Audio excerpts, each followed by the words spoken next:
Ashama harka fuunee akkam jirtu kabajamtoota hordoftoota caffee miidiyaa oduu yeroo kana qabannee isiniif dhiyaannee jirra. Hanga xumura oduu keenyatti nu faana turaa affeerraa keenya oduu waliin Allaliseessaayi oduu dursuun hangafoota isaanii miseensonni waldaa dargaggoota caffee hojii gamtaa waliigalaa damee godina Shawaa Lixaa magaalaa Ambootti carraan hojii banameef ciminaan hojjechaa jiraachuu fi qulqullina hojii mirkaneessuu isaanii himan.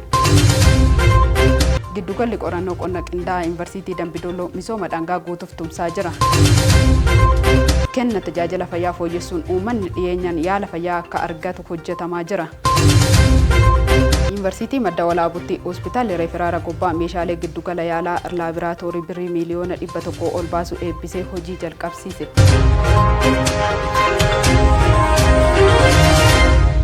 Amma gara bal'ina oduuttan darba. Miseensonni waldaa dargaggoota caffee hojii gamtaa waliigalaa damee godina Shawaa Lixaa magaalaa Ambootti carraan hojii uumameef ciminaan hojjechaa jiraachuu fi qulqullina hojii mirkaneessuu isaanii himan.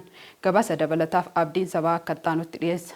Miseensonni waldaa dargaggoota caffee hojii gamtaa waliigalaa damee godina Shawaa Lixaa magaalaa Amboo carraan hojii uumameef ciminaan hojjechaa jiraachuu fi qulqullina hojii mirkaneessuu isaanii himan. Dameen godina Shawaa Lixaa magaalaa Ambootti miseensonni waldaa dargaggoota caffee hojii gamtaa waliigalaa carraan hojii uumameef mana barumsaa sadarkaa tokkoffaa caffeetti dargaggoonni carraa hojii uumameefitti gammaduun ciminaa fi haala qulqullina qabuun hojjechaa jiraachuu hojii gaggeessaan waldaa dargaggoota caffee hojii gamtaa waliigalaa damee Amboo dargaggoo Margaa Kumsaa dubbateera. Waldaan dargaggoota caffee hojii gamtaa waliigalaa damee Ambootti hundees mana barumsaa olmaa daa'immanii keejii 1 hanga 3 ka qabuu fi mana barumsaa sadarkaa tokkoffaa kutaa 1 hanga 4 akkasumas mana kuusaa midhaaniif mana dhiqannaa qaamaa ijaaruun tajaajila kan kennaa jiru yoo ta'u waardiyyaaf qulqulleessitoota dabalatee dargaggoota 22 oliif carraa hojii uumuun hojii qulqullina qabu hojjechaa jira. Maatii miseensotaafis ta'e miti miseensaaf kaffaltii gatii madaalawaa ta'een barsiisaa akka jiru. Kana jechuun mana barumsaa olmaa daa'immanii biratti ji'aan qarshii 800 yoo ta'u mana barumsaa olmaa daa'immanii caffeetti ji'aan qarshii 450 ta'u akkasumas fayyadamtoonni mana kuusaa midhaanii waldaa dargaggoota caffee hojii gamtaa waliigalaa magaalaa Ambootti argamu gatii madaalawaa ta'een bitachaa jiraachuus himaniiru. Gama biraan ammoo hawaasni magaalichaa tajaajila argate kanatti gammaduun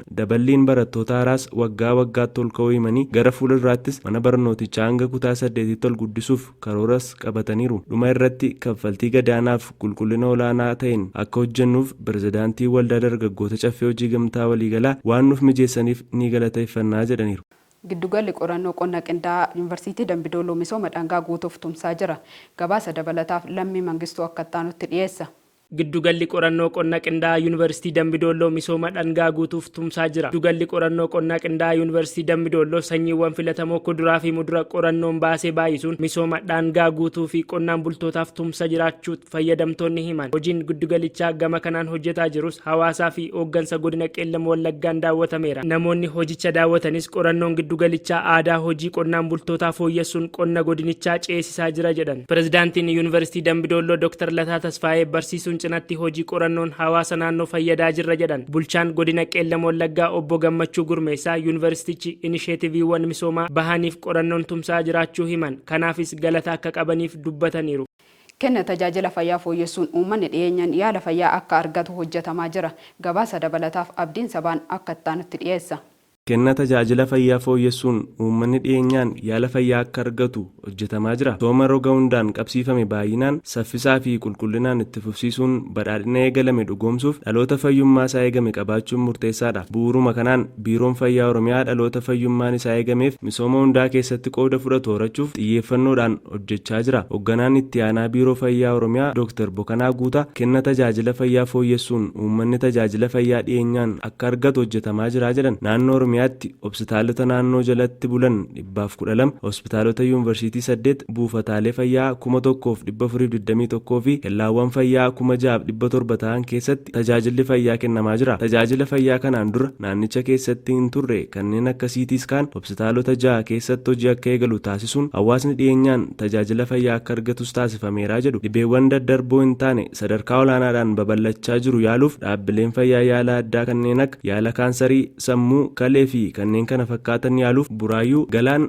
Shaashamannee, Adaamaa fi Roobee Baalee keessatti ijaarsi isaanii qarshii biliyoona 3 ol ta'uun jalqabamee hojjetamaa jira jedhu. Rakkoo dhiyeessii qorichaa furuuf mana qorichaa moodela hawaasaa akka inisheetiivii Haarawwaatti jalqabuun yeroo ammaa manni qorichaa hawaasaa 403 hojii eegaluun rakkoo dhiyeessii qorichaa hedduu furaa jiraachuu Dr. Bokanaan ibsaniiru.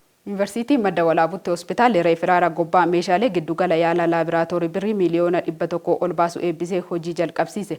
Gabaasa dabalataaf Lammii Mangistuu akka xaanutti dhiyeessa.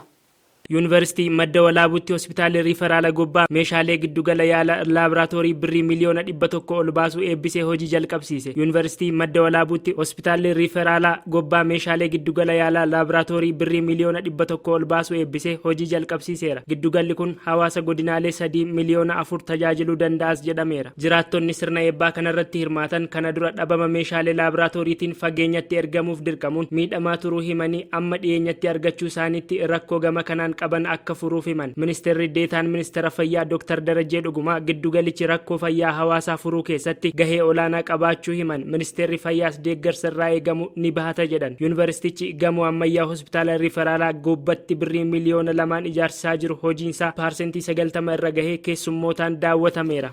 Kabajamtoota hordoftoota keenyaa oduun yeroo kanaaf qabannee dhiyaanne kana fakkaata ture. Hanga xumuraatti nu hordofuu keessaniif galatoomaa jechaa qophiilee caffee miidiyaa afaan waliin turtii gaarii.